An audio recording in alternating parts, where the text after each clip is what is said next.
Hello, welcome back to my channel, The Carbon Chemistry.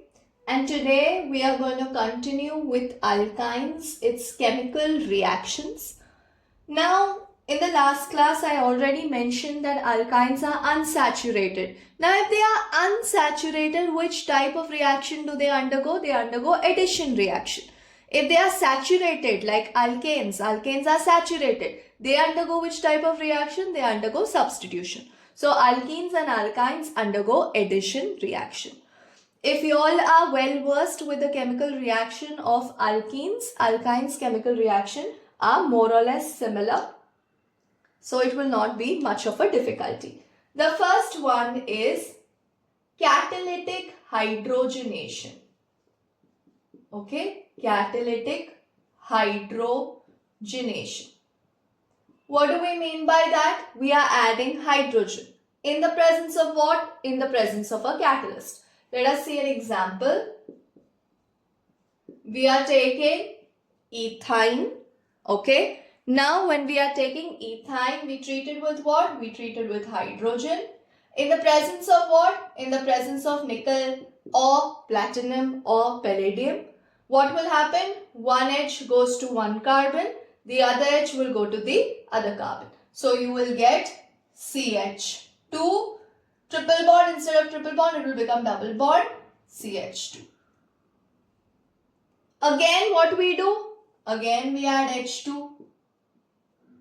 In the presence of what? In the presence of nickel, platinum or palladium. One H will go to the first carbon, the other H goes to the second carbon. Double bond will be converted to a single bond. So this is our product. That is, our product is ethane.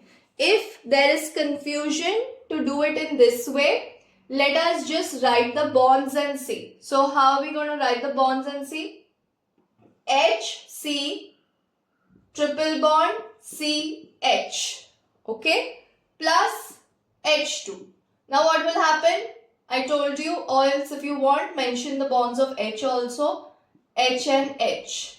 One H will go here, the other H will go here. So what will happen? CH. Now I cannot put triple CH, H and H. If I do this, what's going to happen? If I do this, I am violating the valency. So this will be 1, 2, 3, 4, 5. That's why there is a double bond. Okay. And then again you add H2, the double bond will be converted to a single bond. Okay. So this is what? This is hydrogenation reaction where triple is converted to double. Then double is finally converted to saturated alkane. Now the next type of addition reaction is by halogenation. Now same story over here. But instead of hydrogen, what are we going to add? Instead of hydrogen, we are going to add halogen. Second one, halogenation. We have our ethyne. We treat it with what? You can treat it with bromine in the presence of CCl4 or chlorine in the presence of CCl4. Does this click? Bromine in the presence of CCl4.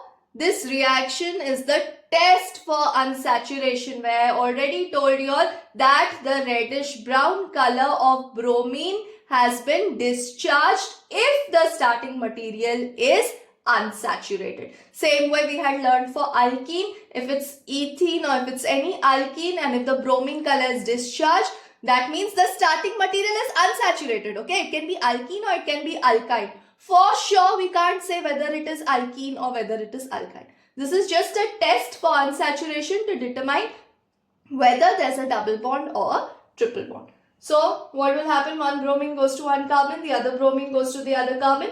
Triple bond is converted to a double bond. So, it's going to be CH, Br, double bond, CH, Br. Okay, that is 1, 2. How many bromine are there? 2. So it's 1, 2 di bromo eth ene.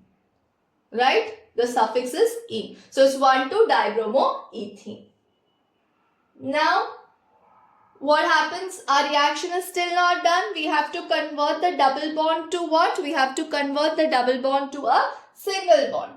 So, again, we treat this with bromine in the presence of CCl4. What will happen? You will get C, H, single bond, CH.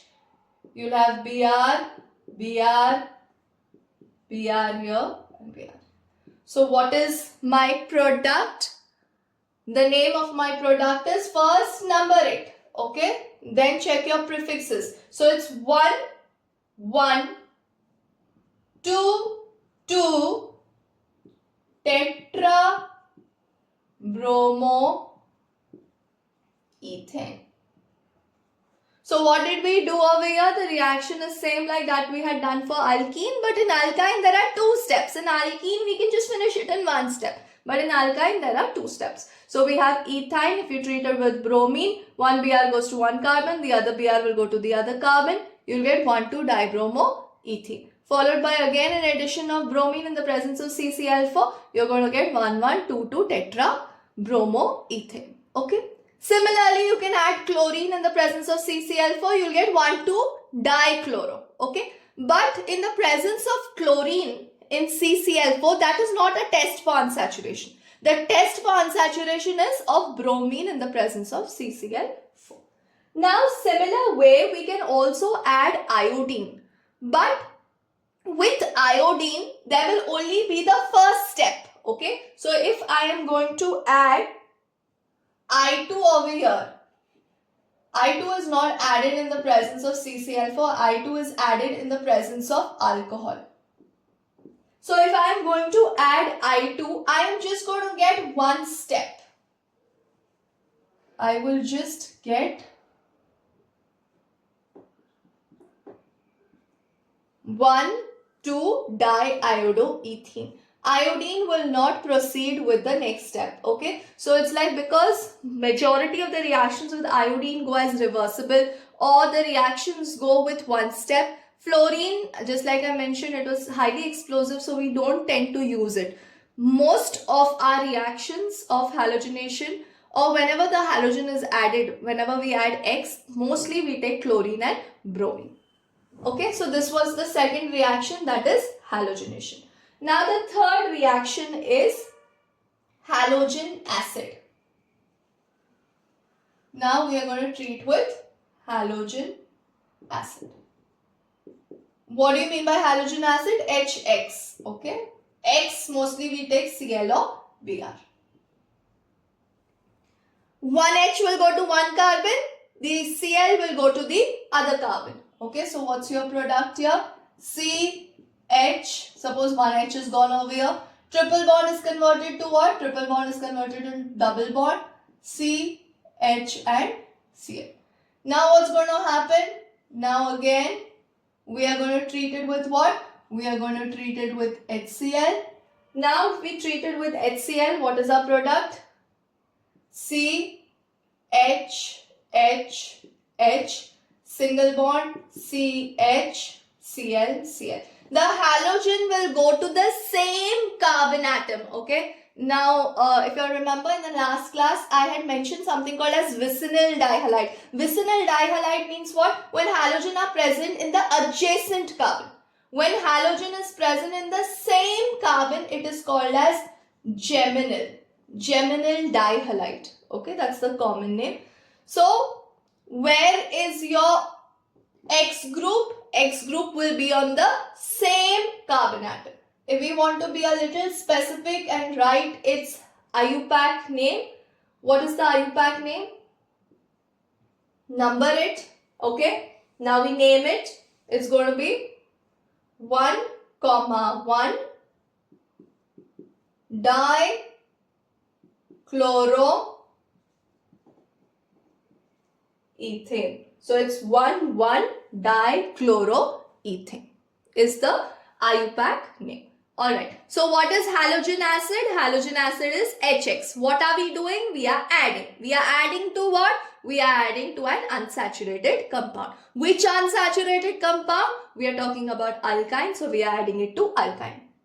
One H goes to one carbon, Cl will go to the other carbon. Okay, and then again you can add HCl. What is going to happen? You're going to get chlorine on the same carbon atom. And if our alkyne is not symmetrical, okay, at that time which rule do you apply? At that time we can apply the Markovnikov rule, and if it is in the presence of peroxide, we apply the anti-Markovnikov rule. So when you're going to do the Markovnikov rule for the unsymmetrical alkyne, that time you will come to know that because of this we have that the X group is present on the same carbon atom. Okay, because we have the negative part of the reagent will go to that carbon atom having least number of hydrogen or having no hydrogen at all. That's the reason we have the product as a geminal dihalide, that is 1,1-dichloroethane. So far which all chemical reactions have we learnt? First of all, alkynes undergo addition reaction. We did catalytic hydrogenation. That means hydrogen is added. Where it is added? Hydrogen is added to an alkyne, okay, in the presence of nickel, platinum or palladium. You're going to keep adding. First you add one H2, you get an alkene. You add another H2, you get an alkane. Next we learned halogenation. Same story. You add an halogen, you get one product in which you will have 1,2-dibromo or dichloroalkene. Then you're going to get 1,1,2,2-tetra-bromo or tetrachloroalkane.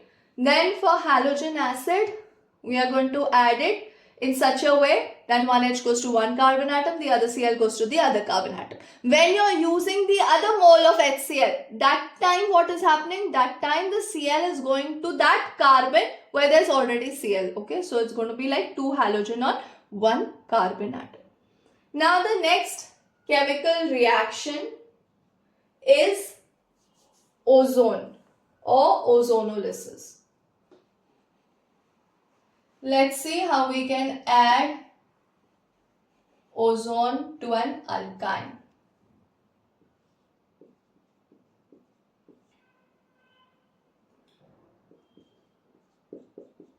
Okay, so we add O3. Okay, so we have CH.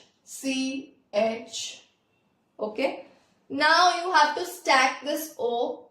Here also I'll write CH. I'm not going to write the bond first. O. Okay, O. The difference in that of alkyne is here also we have a bond. In alkene we did not have that bond because it was already stabilized without the bond. Okay, but here there is a bond. 1, 2, 3, 4. Perfect. This carbon 1, 2, 3, 4. Okay, stabilized. Oxygen is 2, 1, 2. Oxygen is 2, 1, 2. Oxygen is 2, 1, 2. Okay, so the structure is stabilized in this case. So what is the difference? The difference is in alkene we did not have this bond, whereas in alkyne we have this bond. So the product's name is acetylene ozonide. Acetylene ozonide. Why? Because the common name of ethyne is what? The common name of ethyne is acetylene. Okay, never forget this. Now we go on to the next reaction. The next reaction is that of combustion. Again, if you all remember, in combustion I had given you all a general formula you can derive for alkene. And if you remember for alkene, you can derive for alkyne. So let's see the general formula. Combustion reaction. What was there for alkane? It was CnH2n. So we write for alkane. CnH2n plus 2 plus 3n plus 1/2O2 gives you NCO2 plus N plus 1 H2O, right? Then I told you for alkene, what was the story? I told you for alkene, it will be CnH2n Instead of 3n plus 1, it will just be 3n by 2 O2.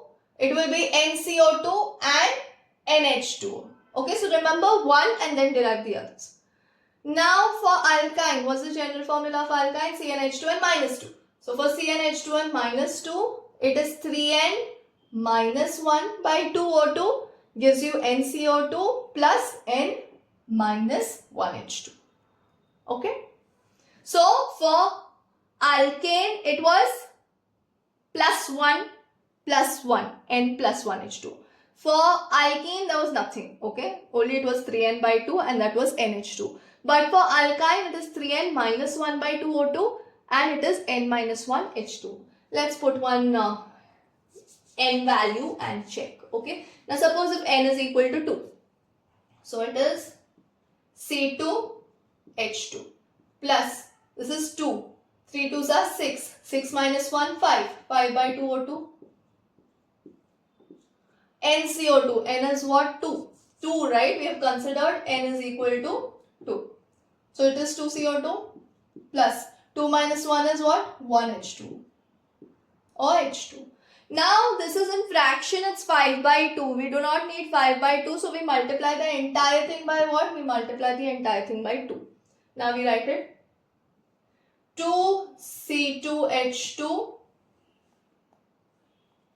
plus 5O2 gives you 4CO2 plus 2H2. Let's check what we have done is right or no. 2 2s are 4, 4 carbon, okay. 5 2s are 10, 10 oxygen. So 4 2s are 8, 8 plus 2, 10 oxygen. 2 2s are 4 hydrogen, 4 hydrogen. Our balancing is perfect. Similar way, you can add n is equal to 3, n is equal to 4 and you can just stack it in this reaction so that you don't have to waste time in balancing also.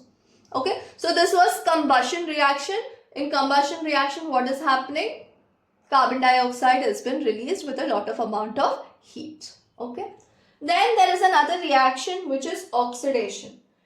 If you all remember, in the chemical reaction of alkene, in oxidation, we used dilute alkaline KMnO4 and I told you that is called as Bayer's reagent, and that Bayer's reagent is another test for unsaturation where we have the purple color of KMnO4 has been discharged, right? So the KMnO4 color is discharged is also the test for unsaturation.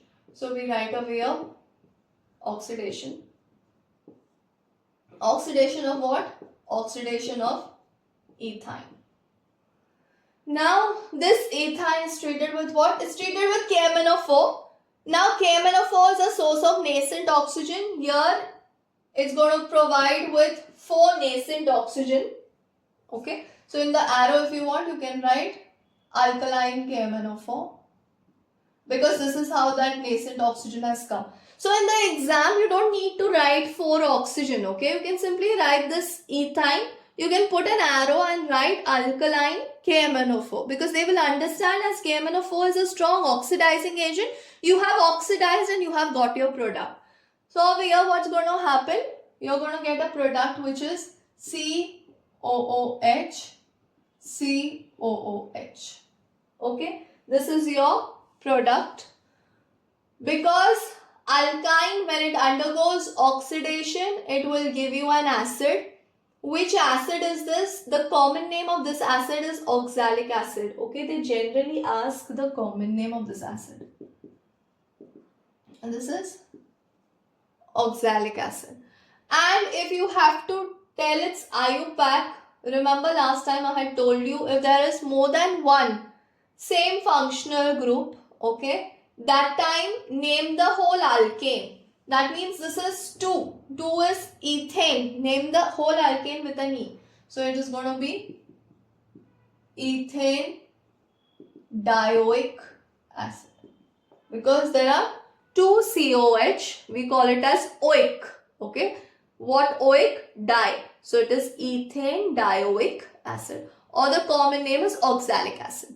If you have to compare it with alkene, what we had done is in alkene we had added water plus from KMnO4, one nascent oxygen. So we had got OH, we had got ethane 1,2-diol, we had got an alcohol. Over here in alkyne, you're adding KMnO4, which is a source of 4 nascent oxygen, and you're getting your acid, which is ethane dioic acid. Okay, so this is the difference between your alkene and alkyne. And same thing, this also acts as a test for unsaturation, because dilute alkaline KMnO4 is Bayer's reagent, and the purple color is been lost or has been discharged if my starting material is alkyne. Same way, that purple color is lost if my starting material is alkene. Okay. But for alkane, that color is retained. Now, when I am keeping on focusing and telling you all that the test for unsaturation is valid for both alkene and alkyne, how will I distinguish between alkene and alkyne, right? So, in order to distinguish between alkene and alkyne, there is another test which is called as ammonical cuprous chloride test. So, just let's see what happens with ammonical cuprous chloride.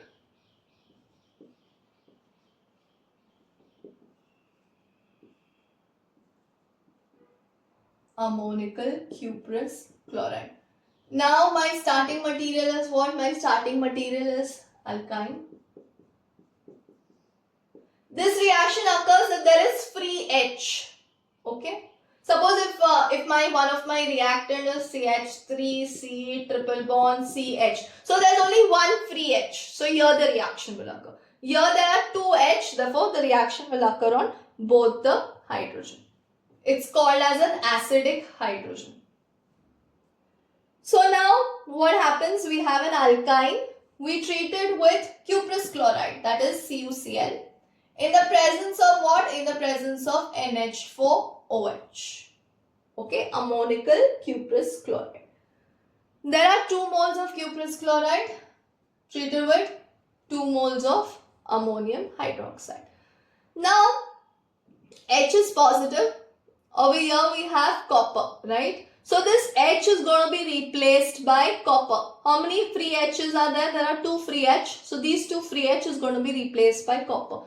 So your product is C triple bond C, Cu, Cu. And the byproduct is NH4Cl plus H2 plus 2H2. We are mainly focusing on this. The product's name is copper acetylide.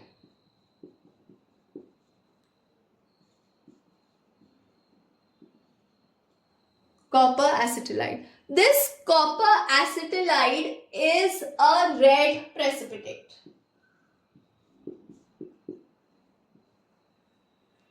This acts as a test of distinguishing between your alkene.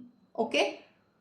Again, what happens is we have ammonical cuprous chloride. Okay. This is your ethyne.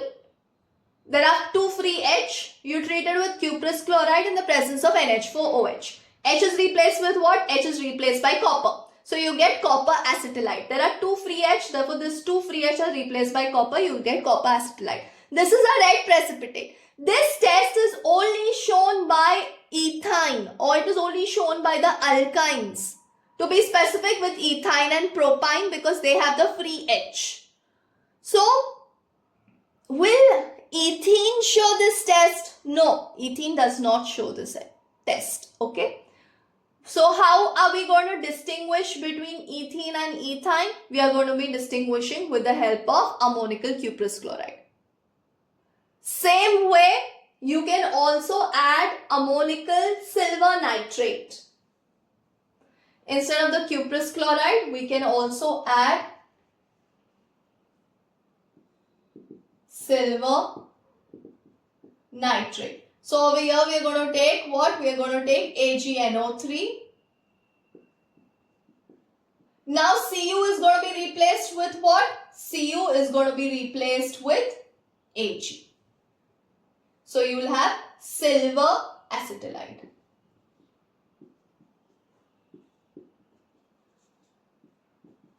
silver acetylide. And this is which precipitate? This is white precipitate. Did you all follow? So, same thing. Instead of copper, we are going to replace the H with silver. So, it is silver acetylide. So, now what is the entire gist of this is, suppose my starting material is alkane. Okay, I have three scenarios. I have an alkane, I have an alkene, and I have an alkyne. Okay, if you want to be a little specific, say for instance, we have ethane, we have ethene, and we have ethane. How can I distinguish between ethane and ethene? By test for unsaturation. If I add bromine over here, what will happen? The color will be retained. If I add bromine over here, the color will be lost. If I add bromine over here, the color will be lost. Okay. I can also distinguish them by KMnO4, Bayer's reagent. With KMnO4, purple color is retained. With KMnO4, purple color is lost. With KMnO4, purple color is lost. But for both of them, they are giving test for unsaturation. So how to distinguish between these two? You can distinguish between these two by using ammonical cuprous chloride. Ethyne reacts with ammonical cuprous chloride to give you copper acetylide, which is a red precipitate.